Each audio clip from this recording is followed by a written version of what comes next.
Halo, sore semuanya. Assalamualaikum. Halo.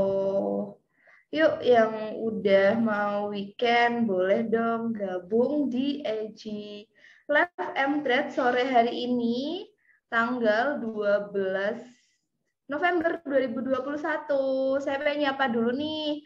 Halo Kak Elin. Ada banyak juga teman-teman yang udah join. Buat yang udah join mungkin boleh diinfo nih teman-teman semuanya dari mana aja yang udah gabung di EG Live M-Trade untuk sore hari ini. Halo Kak Kuang.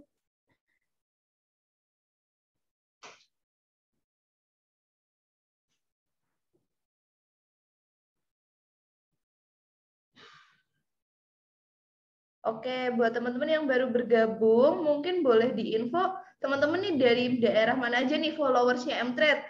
Kemarin M-Trade juga udah nyampe followersnya udah cukup banyak ya. Dan saya di sini Coach Hanin yang akan EG Live untuk sore hari ini pengen kenalan nih buat 100.000 followers M-Trade ini dari mana aja.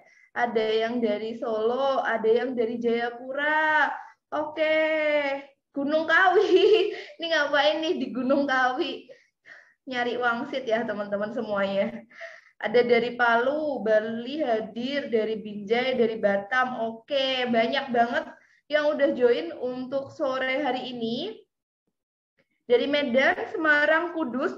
Oke, hari ini temanya kita akan bahas mengenai IHSG tentunya, tentang saham di mana IHSG ini sudah sempat all time high, tapi IHSG ditutup dengan koreksi. Lalu apa yang harus kita lakukan sebagai seorang investor dan sebagai trader, teman-teman? Kira-kira kondisi portonya gimana nih, teman-teman?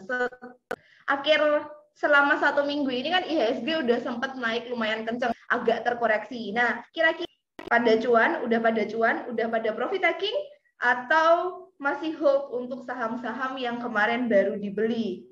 Oke, ada yang masih merah ya, tenang aja teman-teman. Kalau misalkan sahamnya masih merah, IHSG kalau teman-teman perhatikan dia sudah menguji area level tertingginya yang udah dibentuk pada bulan Februari 2018 lalu. Itu untuk IHSG. Jadi kalau misalkan teman-teman perhatikan di sini di IHSG ini dia cukup oke karena berada dalam level all time high-nya untuk IHSG dan saat ini dia sedang menguji dari area level all time high. Jadi ibaratnya kayak malu-malu kucing untuk IHSG-nya, dan sebelumnya area dari resisten yang dibentuk pada Januari dan Februari 2018 ini sudah sempat terlewati kemarin. Tapi IHSG-nya agak sedikit-sedikit koreksi dulu untuk hari ini, beberapa hari ini. Oke. Nah, kira-kira sentimen marketnya apa sih selama 1 minggu ini, teman-teman? Jadi kalau teman-teman perhatikan dari dalam negeri sendiri, itu sentimennya masih cukup minim. Yang hari ini sentimennya cukup oke adalah dari indeks MSCI, teman-teman.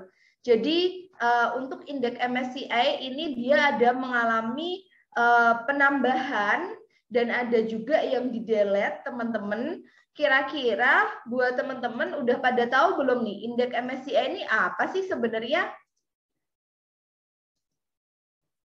Oke, jadi indeks MSCI ini adalah salah satu indeks dari Morgan Stanley, teman-teman, di mana biasanya akan ada rebalancing selama beberapa bulan dan saham-saham salah satunya yang hari ini masuk dalam indeks MSCI itu adalah BANK. Oke, halo, selamat sore buat teman-teman yang baru bergabung. MSCI ada BANK, kemudian ada ASA, ada DMMX signifikan hari ini, dan kebetulan MTrade hari ini juga. Mungkin yang dapat cuan dari BANK boleh absen di kolom komentar ya teman-teman. Yang dapat cuan dari BANK karena ada penambahan dalam indeks MSCI untuk BANK-nya. Oke, halo, selamat datang buat yang baru bergabung. Wih, keren nih Kak Vale Rizara dapat juga dari BANK. Oke, mantap buat teman-teman semuanya. Jadi meskipun IHSG di sini dalam kondisi yang cukup agak sedikit terkoreksi, tapi kita juga bisa mendapatkan peluang untuk bisa melakukan trading jangka pendek, teman-teman. Oke, nah aku ketinggalan BANK, Coach. Tenang, kalau misalkan teman-teman ketinggalan, kita akan pilihin juga saham-saham yang sekiranya potensial, tentunya akan kita bahas di hari Sabtu, teman-teman, di hari Sabtu besok jam 10. Hari Sabtu jam 10, teman-teman, kita akan bahas mengenai candlestick. Jadi sebelumnya kita udah sempat sampaikan pemaparan teknikal dari part 1 yang basic, kemudian kemarin kita udah belajar pattern, dan hari ini kita akan belajar mengenai teknikal dari kondisi IHSG, teman-teman. Jadi kalau sebelumnya IHSG itu bisa terkoreksi ini kenapa? Karena kalau teman-teman perhatikan pada hari penutupan di hari Kamis, di closing sesi kedua, IHSG itu dia bentuknya doji di area atas, atau bisa disebut juga ini seperti candle spinning top setelah dia naik selama 3 candle, kemudian muncul satu candle merah yang menandakan bahwa akan ada potensi reversal dalam jangka pendek untuk bisa terkoreksi terlebih dahulu. Nah, kalau di sini teman-teman perhatikan koreksinya hari ini 0,6%, jadi ada potensi dia untuk bisa kembali terkoreksi menguji area MA20 daily di area 6618, teman-teman. Hari ini juga ada rilis dari beberapa katalis terkait dengan adanya indeks harga properti di kuartal ketiga 2021 yang trennya mengalami kenaikan. Kalau tren besarnya dari awal 2019 ini dia trennya masih cukup naik, meskipun di kuartal ketiga ini agak turun tipis kenaikannya, tapi secara gambaran tren besarnya dari 2019 ini masih cukup uptrend. Ada penurunan tipis di bulan ini akibat adanya PPKM sebelumnya. Tapi kalau diperhatikan untuk beberapa saham di sektor properti, ini masih cukup oke, teman-teman. Jadi kalau sentimen dari dalam negeri tadi, mostly lebih banyak adalah terkait dari indeks MSCI. Selain tadi yang udah kita bahas, ada BANK, DMMX, kemudian ASA, dan MCAS yang naiknya cukup signifikan. Ada satu saham yaitu BEPS, itu dia juga naiknya cukup signifikan. Dia masuk ke dalam indeks MSCI small cap, sedangkan untuk yang makro itu dia tidak ada perubahan sama sekali. Kemudian yang dihapuskan itu ada dari saham Boga, SM dan juga Weton, teman-teman. Oke, nah kalau dari globalnya sendiri gimana nih, Coach? Nah, kalau dari sisi globalnya, teman-teman, kita kemarin juga tapering udah minggu lalu. Minggu ini ada rilis terkait data inflasi, teman-teman, dan data inflasi ini banyak sekali ditunggu oleh para investor dan masih dicermati oleh para investor. Kenapa demikian? Karena inflasi di Amerika Serikat ini dia cukup tinggi. Kalau teman-teman perhatikan, sebelumnya juga mungkin sempat dibahas oleh teman-teman coach yang lain. Jadi sebagai informasi, untuk inflasi Amerika Serikat itu di kisaran angka 6%-an ya, teman-teman. Jadi inflasi yang cukup tinggi, tepatnya 6,2% secara tahunan, naik di atas ekspektasi, yang awalnya ekspektasinya 5,8%, level tertinggi sejak tahun 1990, tapi kita tidak perlu khawatir karena kenaikan inflasi yang tinggi ini cenderung akan terjadi karena base yang cukup rendah di tahun 2020, mengingat di tahun 2020 sebelumnya kita sedang mengalami pandemi, teman-teman. Jadi inflasi di AS ini bukan sebagai suatu kekhawatiran, teman-teman. Oke, kemudian apakah ada dampaknya ke IHSG terkait inflasi Amerika Serikat yang cukup tinggi, dan kemarin juga ada rilis mengenai inflasi di China yang mengalami kenaikan dari bulan sebelumnya, dari yang di bulan sebelumnya itu 0,7, rilis terbarunya ada 1,5, itu ada kenaikan. Sebenarnya ini masih cukup oke. Kenapa demikian? Karena kenaikan inflasi ini mostly akibat dari kenaikan beberapa harga komoditas, di mana kenaikan harga komoditas ini ada potensi sifatnya sementara, terkait kekhawatiran di mana The Fed akan mempercepat untuk menaikkan tingkat suku bunga. Ini masih perlu kita sambil pantau, teman-teman, tapi tidak perlu khawatir karena mereka untuk The Fed sendiri juga tidak akan terburu-buru untuk menaikkan tingkat suku bunganya, teman-teman semuanya. Karena hanya inflasi ini relatively dari harga komoditas yang terus rally akibat supply yang terbatas sebelumnya. Itu terkait dari global dan nasional. Oke, mungkin dari teman-teman yang udah di IG, kayaknya udah rame banget ya buat pengen bahas soal saham-saham nih.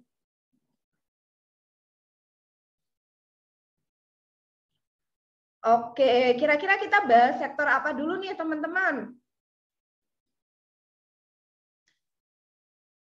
Sambil nunggu teman-teman pengen bahas sektor apa, kemarin kita juga ada giveaway nih. Nah, saya pengen ngumumin buat teman-teman yang udah dapat giveaway dari M-Trade, selamat kepada Kak Owen Taniel, kemudian Tomitsuki, kemudian Dewi _4to, dan Asley Natania, dan juga Kak Iyai _Reza. Buat teman-teman yang mungkin namanya tadi Hanin sebut, boleh kirimkan data, namanya, nomor HP, dan juga email ke IG M-Trade. Dan yang belum beruntung, kita akan adakan giveaway lagi buat teman-teman. Jangan lupa, karena kita besok ada event mengenai candlestick, teman-teman belajar technical, teman-teman bisa langsung download aja aplikasi M-Trade di sini, mtrade.id/WhatsApp. Oke. Nah, yang menang tadi itu akan mendapatkan fitur-fitur M-Trade ya, teman-teman. Jadi, teman-teman bisa start mulai untuk di-download mtrade.id/download. Oke.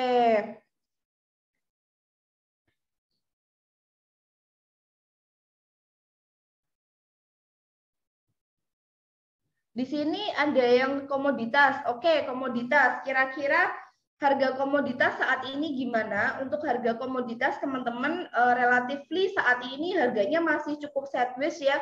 Kalau diperhatikan, baik itu untuk CPO ataupun untuk batu bara, itu pergerakannya masih cukup sideways pergerakannya. Begitu juga dengan komoditas oil, teman-teman. Jadi kita lebih prefer untuk melakukan wait and see terlebih dahulu untuk komoditas-komoditas tersebut. Di sini kalau teman-teman bisa watch juga di harga komoditas untuk FCPO ini, dia agak sedikit tertahan harganya di MA20 daily. Sedangkan kalau untuk harga oil, teman-teman, harga oil ini juga terkonsolidasi hampir sama pattern-nya, bentuknya dengan CPO, teman-teman. Kemudian kalau ngomongin batu bara, nah batu bara ini kan dia harganya sempat menembus level 200 US dollar, dan saat ini dia sudah mulai ada koreksi cukup stabil di level 150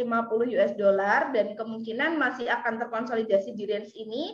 Namun kita melihat karena adanya permintaan untuk winter season ke depannya di bulan Desember nanti masih ada peluang untuk saham-saham di sektor batubara. Yang menjadi watchlist untuk MTrade saat ini tentu saja ada dari Indi, Adaro, Harum, itu biasanya kita berikan ke saham-saham watchlist yang biasanya Amtrade tradingkan, teman-teman. Oke, kemudian terkait bank digital nih. Bank digital hari ini cukup aktif karena BANK-nya naik cukup signifikan dan ada satu saham yang naiknya juga cukup kenceng hari ini yaitu BNBA, tapi dari sisi likuiditasnya dia cukup kurang ya teman-teman.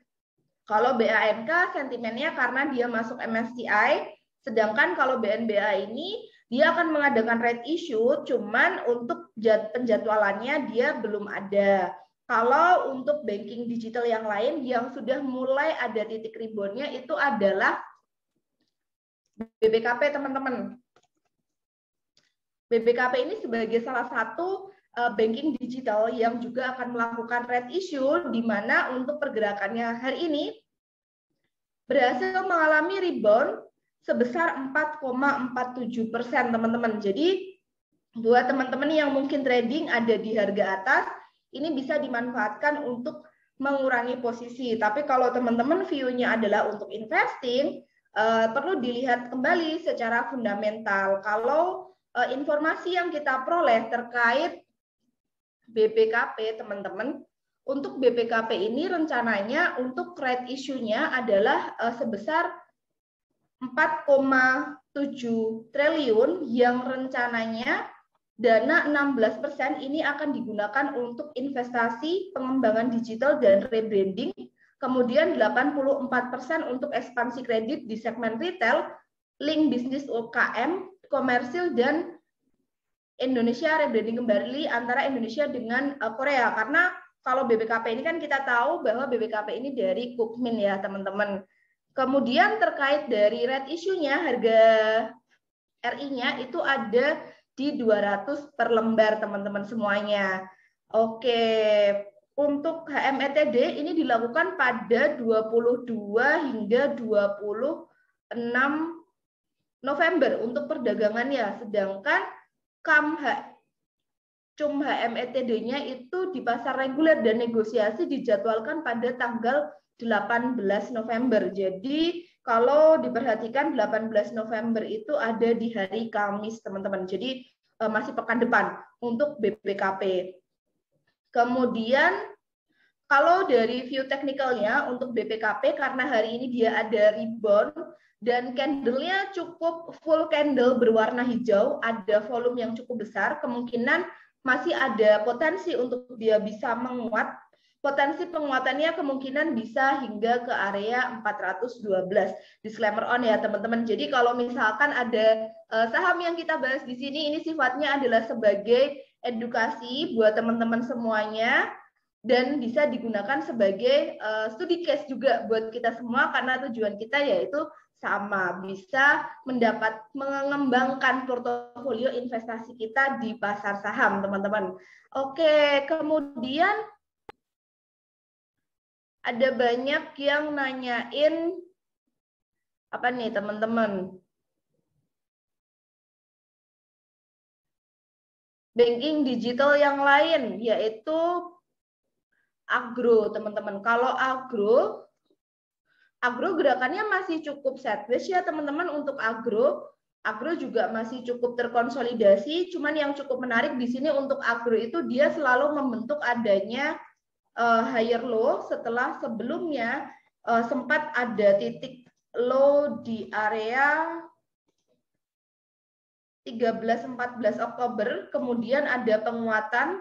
Ini masih bertahan di atas MA20 daily, tapi masih ada minor resisten di area 2140-an. Jadi 2170 untuk agro. Jadi ya kita masih wait and see terlebih dahulu untuk melakukan pembelian. Atau kalau misalkan teman-teman punya, ini masih cukup oke untuk agro selama dia tidak turun dari level 2000. Itu untuk agro. Kalau dari sisi sentimen terbaru, dia ada kerjasama dengan Cloud guna mengembangkan aplikasi digitalnya, dan agro ini kan dia sebagai salah satu milik BUMN yang tentu saja akan dikembangkan menjadi perbankan digital milik dari induknya, yaitu BRI, teman-teman. Sehingga ya masih cukup oke sejauh ini untuk agro. Oke, kemudian nah terkait ASII ini juga ada yang cukup menarik dari ASII, teman-teman. ASII ini dia adalah salah satu saham big caps yang kemarin dia sempat naiknya cukup signifikan beberapa hari yang lalu, 2 hari yang lalu kalau tidak salah, untuk ASII itu kenaikannya sebesar 5,56%. Jadi ketika perbankan itu dia terkoreksi, ASII ini dia yang naik. Sentimennya untuk ASII ini dia terkait salah satu anak usaha dari ASII, yaitu Auto, di mana untuk anak usahanya Auto ini bergerak dalam bidang otomotif, berpotensi mendapatkan tambahan pendapatan dari kebijakan pemerintah Provinsi DKI Jakarta, di mana Pemprov DKI Jakarta menerapkan kewajiban uji emisi untuk kendaraan berusia di atas 3 tahun. Jadi yang kena sentimen itu adalah Auto, dan Auto ini adalah salah satu anak perusahaan dari ASI. Sehingga itu menjadi pendorong bagi saham ASI. Kemarin 2 hari yang lalu terjadi penguatan yang cukup signifikan. Kalau saat ini dia mengalami normal correction karena masih berada di atas MA20 daily, dan ini akan cukup menarik buat teman-teman yang mungkin belum kesempatan untuk bisa cicil beli saham investasi. Jadi kalau misalkan teman-teman belum punya saham untuk window dressing, ASI ini bisa menjadi salah satu saham yang bisa dilirik untuk melakukan diversifikasi selain punya saham banking ya teman-teman tentunya. Oke, kemudian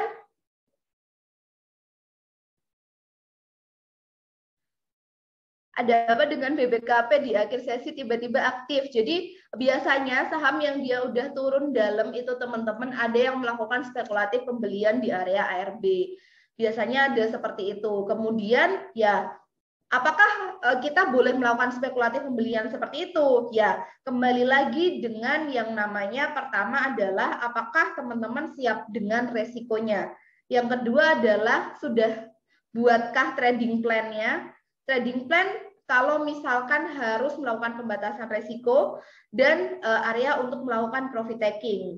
Itu yang terpenting. Jadi hal ini sebenarnya cukup wajar untuk BBKP kalau misalkan terjadi rebound karena ada area support juga yang dibentuk pada Desember 2020.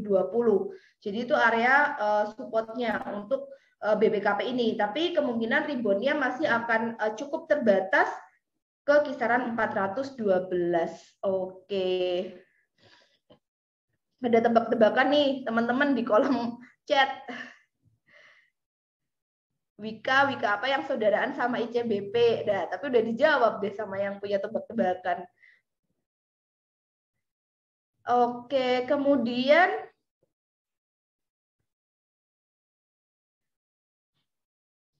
grupnya dari ini ya teman-teman SRTG. Jadi SRTG, Adaro, MDKA, dan Tebik ini kan dia sebenarnya masuk ke dalam portofolio dari SRTG teman-teman. Dan biasanya kalau salah satu gerak itu saham-saham yang lainnya milik grup SRTG itu juga ada pergerakan. Yang hari ini pergerakannya cukup aktif itu adalah MDKA teman-teman. Jadi MDKA ini menguji area all-time high-nya kembali untuk MDKA. MDKA ini dia udah rally. Jadi kalau teman-teman perhatikan di sini untuk MDKA itu dia chartnya cukup uptrend dari pertama IPO di 2015, meskipun pasti tentunya akan ada koreksi kalau teman-teman lihat di chart weekly atau monthly di aplikasi MTrade, itu dia trennya cukup uptrend, dan hari ini MDKA ini dia menguji area all-time high-nya sejauh ini untuk MDKA berhasil breakout dari level 3380 Kongres buat teman-teman yang hari ini juga dapat MDKA. Kita tadi sempat tradingin short term karena yang kita khawatirkan false breakout, tapi di akhir sesi untuk MDKA ini dia berhasil tetap menguat bertahan di atas 3380. Salah satu sentimennya untuk MDKA ini kan lini bisnisnya adalah emas dan juga tembaga, teman-teman.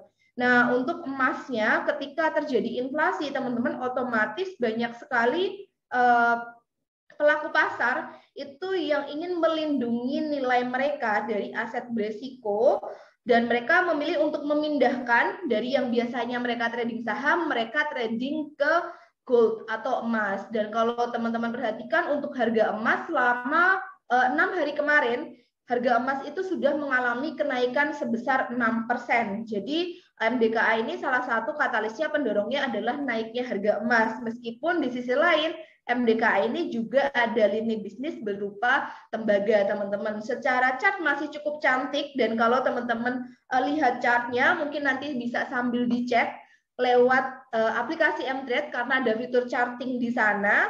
Ada seperti pola saucer yang terbentuk dengan potensi, kalau dihitung dari area low-nya, potensi dari kenaikan MDKA itu ada di sekitaran 3.660.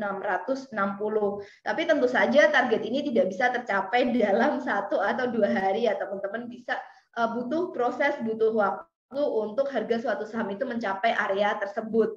Oke, kemudian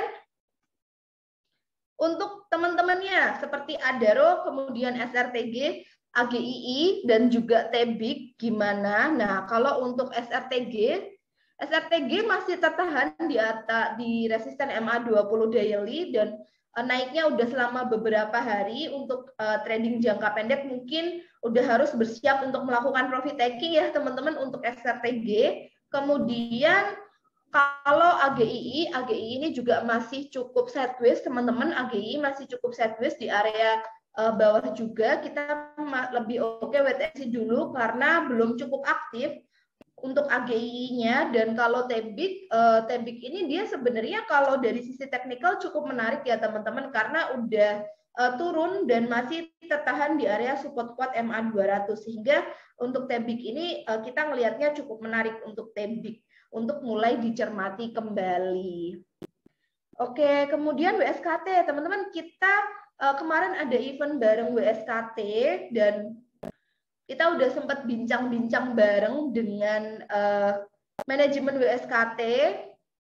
Kalau dilihat mau RI keberapa, nah kalau dari perusahaannya sendiri menyampaikan bahwa belum ada harga RI yang pasti ya untuk angkanya, karena ada salah satu peraturan yang belum diterbitkan oleh pemerintah dan masih proses. Jadi ya kita tunggu dulu saja untuk angka RI dari WSKT ini berapa. Kalau untuk pergerakannya hari ini WSKT agak sedikit turun ya teman-teman, breakdown dari area support, di mana kalau kita melakukan trading jangka pendek, kita harus melakukan pembatasan resiko terlebih dahulu, breakdown dari area 885, sehingga trading jangka pendek kita harus melakukan pembatasan resiko terlebih dahulu. Area support yang kemungkinan akan dituju oleh WSKT ini ada di area 800.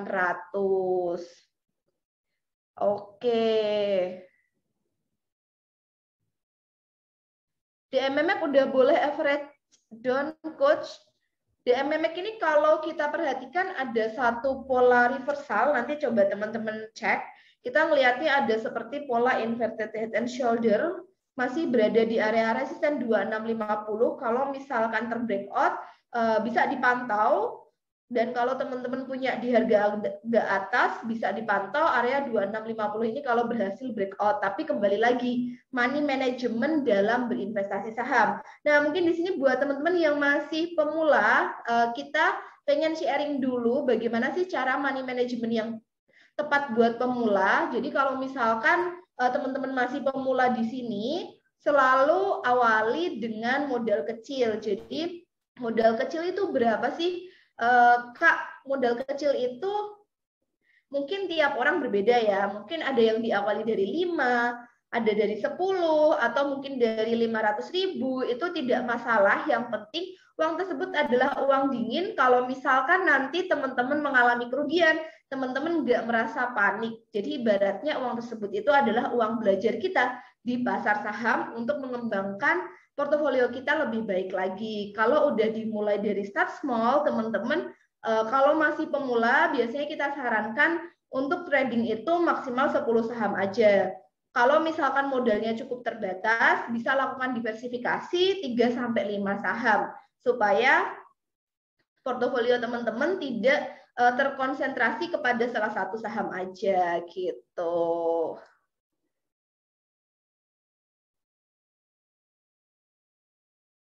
Pengen punya BBCA, nunggu tahun baru ya coach. BBCA. BBCA itu biasanya kalau teman-teman perhatikan nanti dicek ya di chartingnya Mtrade, teman-teman itu dia akan rally kalau dari historisnya itu selama bulan November, kemudian Desember, kemudian Januari itu masih rally, kemudian mulai peaknya itu tertingginya biasanya di akhir-akhir Januari itu dia mulai koreksi. Jadi kalau mau beli untuk saat ini itu masih bisa memanfaatkan momentum kenaikan hingga Januari efek. Kemungkinan seperti itu untuk BBCA. Tapi kalau pengen punya harga yang agak lebih murah dari harga saat ini, mungkin teman-teman boleh tunggu after Januari untuk mulai memberikan akumulasi kembali. Tapi kembali lagi money management ya, setiap beli jangan langsung dihajar semua modal, tapi lakukanlah cicil beli terlebih dahulu kalau memang itu adalah saham investing. Jadi ketika nanti terjadi koreksi dan tren besar saham tersebut masih cukup uptrend, teman-teman boleh untuk melakukan cicil beli kembali dengan money management yang terukur. Kalau diperhatikan untuk BBCA itu juga terbentuk sebuah pola flag yang cukup cantik sehingga ada peluang setidaknya hingga akhir tahun masih bisa melanjutkan kenaikan. Dan harga BBCA sekarang udah cukup terjangkau ya teman-teman, 7.500 per lembar, karena dulu hampir mencapai angka 30.000 di mana setiap kita beli kita harus mengeluarkan uang 3 juta, sekarang hanya dengan modal 800.000 kita sudah bisa mendapatkan satu lot BBCA teman-teman semuanya. Oke. Kemudian BNBA auto ke 3.000, semoga amin. Kamu ada pertanyaan terkait Telkom ya? Telkom banyak banget nih ditanyain teman-teman. Telkom.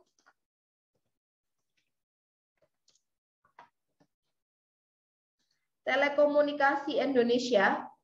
Telkom ini kalau dari chartnya dia udah mulai agak breakdown dari MA50 ya teman-teman, be very careful. Kalau teman-teman trading ini ada seperti pola inverted cup with handle di mana sudah breakdown dari area 3620 untuk TLKM, jadi kemungkinan akan bisa terkoreksi hingga ke level 3.400 hingga 3.450 untuk jangka pendeknya. Tapi kalau misalkan untuk jangka lebih panjang, investasi ini bisa ditunggu di kisaran 3.400, 3.450 untuk akumulasi kembali. Kalau untuk saat ini kita belum sarankan, karena salah satu anak usahanya dari Telkom, Mitratel ini kan juga akan IPO teman-teman. Jadi induknya sendiri kalau dari sisi teknikalnya dalam jangka pendek ada peluang untuk bisa koreksi terlebih dahulu.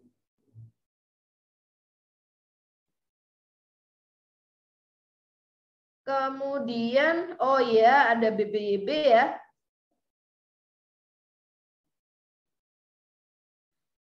Ada BBYB. BBYB itu juga termasuk banking digital yang sebenarnya kalau untuk banking digital yang ekosistemnya cukup oke, kalau dari BUMN jelas ada agro. Kemudian kalau dari swastanya teman-teman itu yang paling cukup kuat itu adalah Arto, dan juga ekosistemnya cukup bagus adalah BBYB. Seperti yang kita tahu bahwa Arto atau Bank Jago ini dia adalah salah satu ekosistem yang punya kerjasama dengan Gojek dan Tokopedia, sedangkan kalau BBYB ini adalah dengan Aku Laku. Dan yang cukup menarik dari banking digital ini adalah mereka mengembangkan fitur yang saat ini cukup mudah kita gunakan, yaitu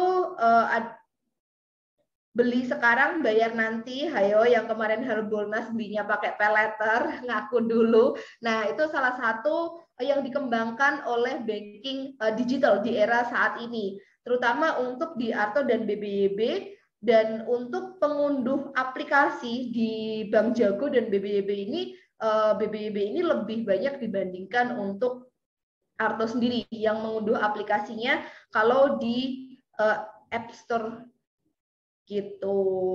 Jadi kalau diperhatikan untuk BBYB kemungkinan di sini masih terkonsolidasi karena masih membentuk rectangle yang cukup panjang untuk BBYB ini. Dengan kondisi rectangle yang cukup panjang di sini, ini masih cukup oke, masih cukup menarik untuk teman-teman kalau misalkan ingin melakukan akumulasi cicil-cicil dikit-dikit. Tapi kembali lagi yang namanya banking digital, sektor teknologi pasti juga akan ada naik turunnya teman-teman, sama dengan saham-saham old economy yang kemarin udah sempat ngegas, sekarang dia mulai terkoreksi. Mbak Hanin lagi sedih nih, abis stop loss dalam di BKP, abis itu dia naik lagi. Aduh, oke, kita semangatin yuk Kak Levi. Ya, kalau misalkan habis dijual ternyata mantul, nggak perlu disesalkan ya teman-teman, karena yang namanya kita trading pasti ada yang namanya pembatasan resiko. Kemudian yang namanya pembatasan resiko itu cukup wajar terjadi sebagai kita seorang trader. Yang terpenting adalah modal yang teman-teman gunakan ketika harus melakukan pembatasan resiko itu sudah sesuai belum dengan profil resikonya. Kalau teman-teman berat untuk cut loss nominal 100.000, otomatis modal teman-teman ketika membeli saham harus dikecilkan lagi. Sampai misalkan coach saya ikhlasnya itu harus cut loss 50.000, ya nggak apa-apa. Itu adalah cara kita supaya dalam psikologi trading kita bagus teman-teman. Jadi solusinya adalah dengan money management. Dengan money management yang terarah seperti ini, lama-kelamaan psikologi teman-teman akan mulai terbentuk. Dan nanti tentu saja dibekali dengan pembelajaran teknikal dari MTrade.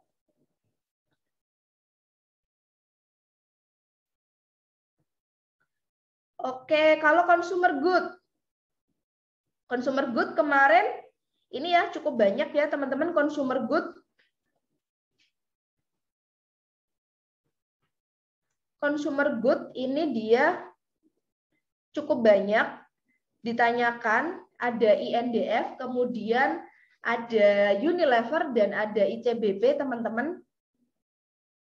Unilever kemarin naiknya cukup signifikan ya teman-teman, kalau diperhatikan hari ini koreksinya cukup normal, cukup wajar karena swing trading tentu saja profit taking, dan MTrade juga hari ini ada profit taking untuk Unilever.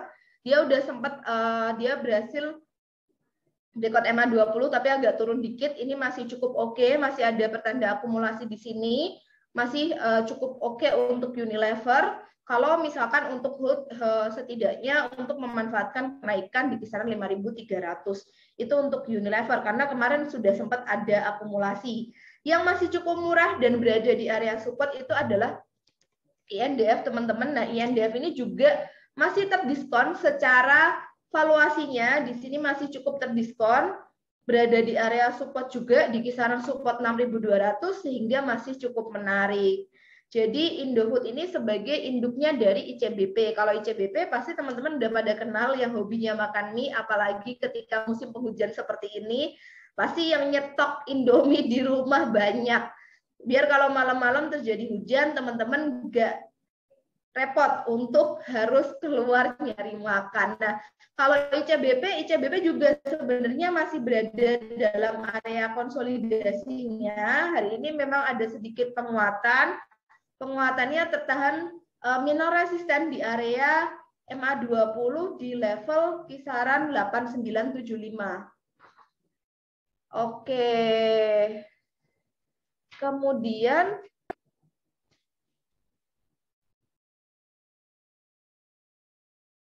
besok untuk mengingatkan teman-teman semuanya, kita ada event SODV ya teman-teman, langsung join aja. Dan buat teman-teman yang pengen belajar, itu bisa download di aplikasi Mtrade karena kita setiap sore ada Investat ya teman-teman. Jadi Investat ini membahas mengenai bagaimana sih cara kerja kita di Mtrade. Dan buat yang masih pemula, kita juga berikan strateginya lewat Investat dan fitur-fitur apa saja yang bisa teman-teman gunakan untuk di aplikasi Mtrade. Oke, buat event besok, teman-teman langsung download aja aplikasi Mtrade dengan scan barcode di bagian kanan ini supaya bisa langsung ikutan join besok jam 10. Jadi teman-teman tidurnya nanti malam jangan malam-malam ya, supaya bisa bangun pagi dan nonton event kita di hari Sabtu. Oke, kemudian kalau teman-teman perhatikan, IHSG ini kan naiknya 2 hari. Tapi yang mendorong kenaikan IHSG ini rata-rata adalah saham-saham di sektor second liner dan juga third liner, teman-teman. Yang hari ini pada beli saham third liner, pada beli saham apa nih? Ada juga tuh saham yang baru bangun tiba-tiba. Ada yang tahu nggak nih? Saham apa yang hari ini tiba-tiba bangun?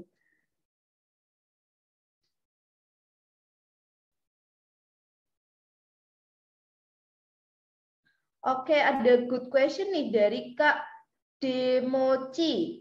Untuk cut loss itu minimal berapa persen ya coach? Nah, kalau misalkan teman-teman mau cut loss, misalkan kita udah beli saham, ketika kita melakukan pembelian saham atau kita baru mau entry sebuah saham, otomatis kita akan menyiapkan sebuah trading plan, teman-teman. Nah, kalau misalkan teman-teman membuat sebuah trading plan, stop loss-nya itu bisa ditetapkan dengan 2 cara. Yang pertama adalah dengan mathematical stop loss, yang kedua adalah stop loss berdasarkan area support-nya. Nah, yang ideal adalah memenuhi 2 syarat ini. Kalau mathematical stop loss biasanya untuk trading jangka pendek itu 5-7%, sedangkan kalau untuk jangka menengah atau trend following di saham-saham yang cukup uptrend itu stop loss-nya bisa 10%.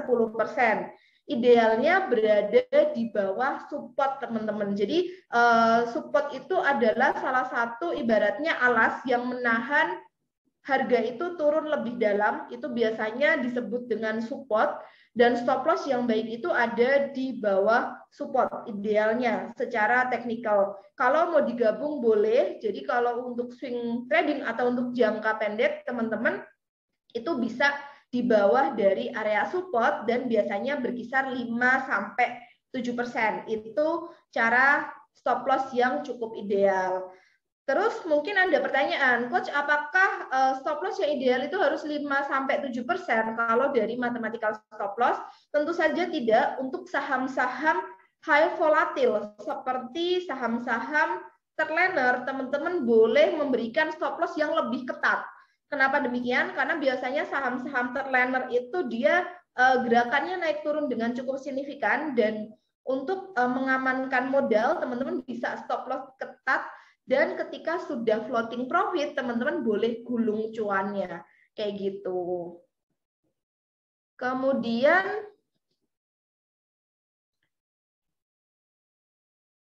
coach saya ada itik di 318. Oke, itik kayaknya nggak terlalu aktif ya itik hari ini, teman-teman. Kalau misalkan punya, kita nggak saranin ya untuk itik saat ini, masih wait and see. Tapi kalau tadi Kak siapa nih? Kak Amang punya untuk itik itu punya di harga 318. Punya di 318. Kalau teman-teman perhatikan untuk itik ini kan dia masih dalam fase konsolidasi. Selama itik ini dia tidak turun dari level 300, itu masih cukup oke. Resisten terdekat di area 330. Kalau Senin gimana?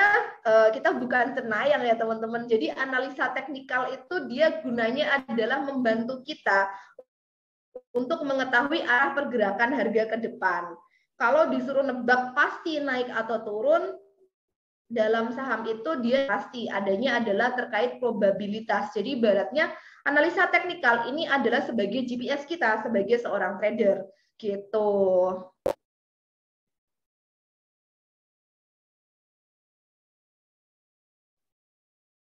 Mbaknya medok kayak Ci Ellen. Iya toh.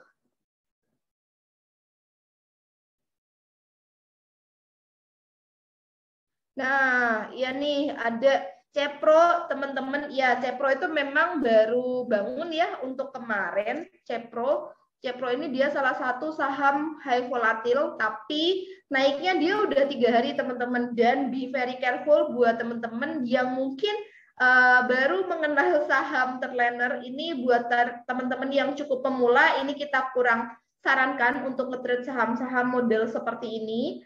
Dan perlu berhati-hati bahwa Cepro ini kalau dilihat dari sisi teknikalnya, kenaikannya udah 4 hari, tapi volumenya dia semakin turun. Indikasinya apa? Kalau harganya naik, sedangkan volumenya di sini turun, artinya adalah dalam jangka pendek saham tersebut berpotensi untuk terkoreksi.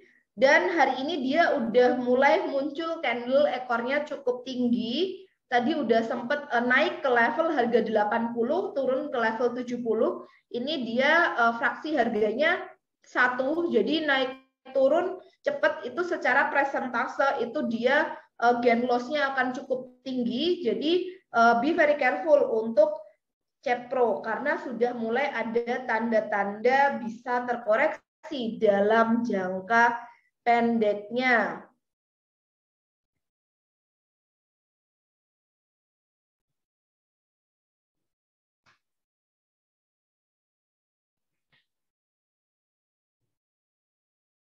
Di mana nih Kak yang udah banjir? Di tempat teman-teman semuanya tiap malam udah hujan deras ya? Atau gimana? Semoga teman-teman juga sehat-sehat selalu ya. Jangan sampai ketika kondisinya sekarang lagi musim penghujan seperti ini, teman-teman juga lupa untuk minum vitamin mungkin untuk menambah daya tahan tubuh semuanya gitu. Ya, kalau dilihat dari RTI untuk WSKT itu memang ada di level 487, tapi dari informasi yang kita peroleh dari emiten kemarin, mereka belum benar-benar memberikan angka pastinya untuk RIWSKT gitu, teman-teman. Kemudian, oke, bagus kalau lihat chart, kita dilihatin chartnya. Oke, nanti coba kita next-nya seperti itu ya. Untuk Kak Lina, thank you udah memberikan masukan. Pejuang MTech. Nah, kalau dari sektor rokok juga kemarin ada sempat penguatan bareng dengan Unilever, namun kalau diperhatikan rokok ini kita lebih oke untuk investing, tapi buat teman-teman yang non syariah nggak bisa ya untuk investing di rokok. Jadi ya kalau teman-teman ngincer dividen yang cukup besar itu ada di HMSP. Untuk GGRM juga masih cukup murah secara valuasi, dan saat ini pergerakan keduanya itu masih cukup sideways teman-teman, jadi akan lebih oke untuk diinvestasikan. Untuk trading jangka pendek kita belum dulu untuk HMSP ataupun GGRM ya teman-teman.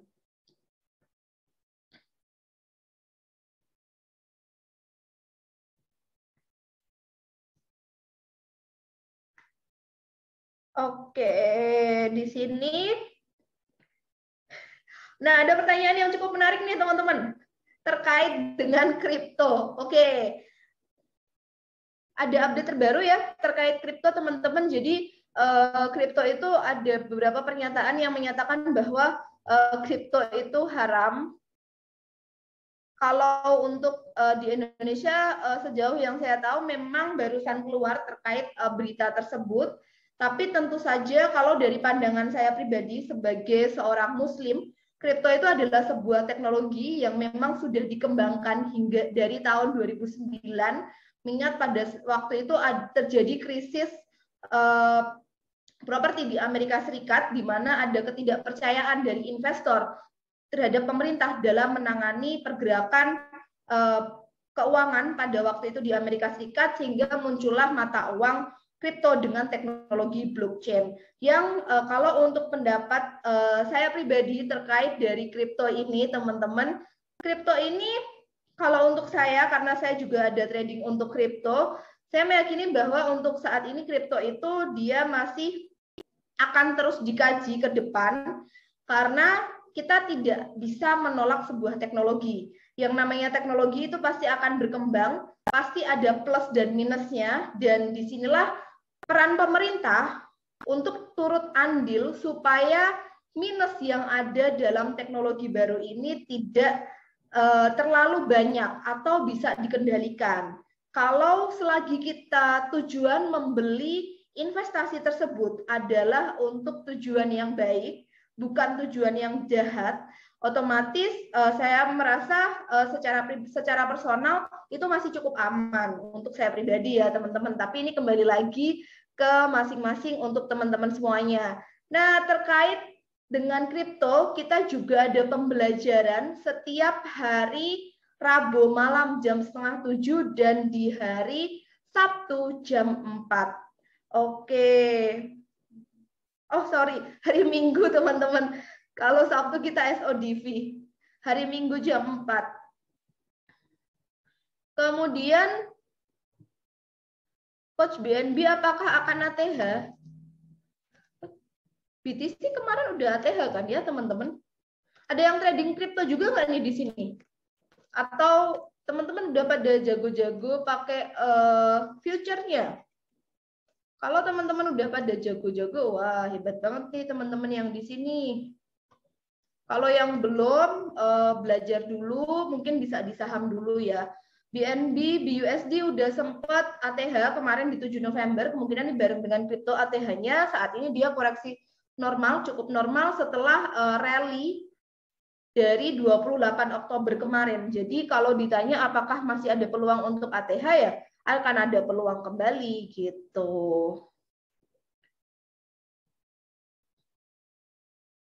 Coin Squid, ya cukup ramai tuh kemarin Coin Squid.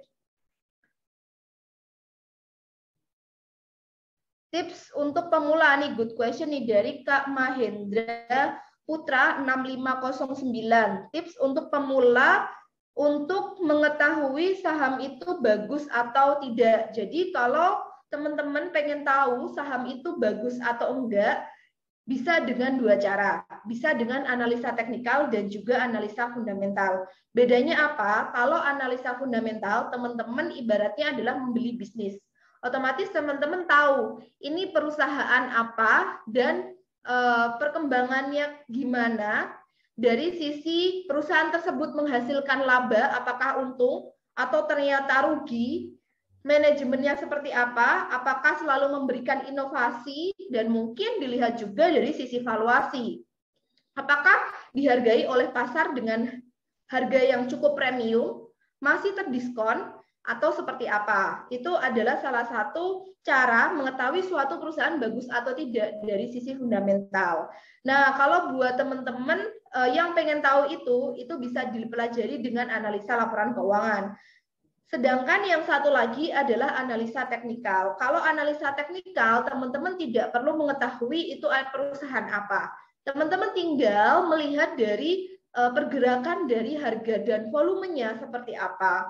Dari pergerakan harga dan volume ini, teman-teman nanti akan bisa mengetahui ketika harganya dia sempat naik dengan volume, demand dan supply, permintaan dan penawaran terhadap saham tersebut cukup tinggi dan berhasil naik diiringi volume atau breakout dari area resisten atau area harga yang sempat menahan kenaikannya itu berhasil di breakout, otomatis teman-teman bisa melakukan pembelian dengan strategi analisa teknikal. Nah, untuk analisa teknikal sendiri di M-Trade kita besok akan bahas mengenai strategi beli dan jual dengan menggunakan candlestick. Jadi buat teman-teman jangan lupa download aplikasi M-Trade karena besok jam 10 pagi kita akan bahas mengenai strategi trading dengan candlestick teman-teman semuanya.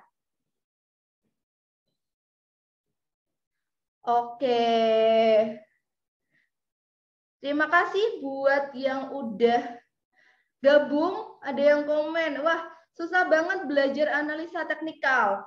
Sebenarnya semuanya itu bisa kita pelajari. Kuncinya adalah teman-teman bisa make time, ngeluangin waktunya untuk belajar. Karena yang namanya proses itu tidak akan instan, teman-teman. Indomie aja butuh dimasak, apalagi belajar untuk mengembangkan aset investasi kita. Jadi buat teman-teman semuanya tetap semangat karena MTrade tentu saja akan memberikan banyak sekali insight buat teman-teman baik di aplikasi Instagram seperti hari ini ataupun di aplikasi MTrade di mana teman-teman tinggal download aja karena banyak sekali fitur-fitur yang gratis di aplikasi MTrade.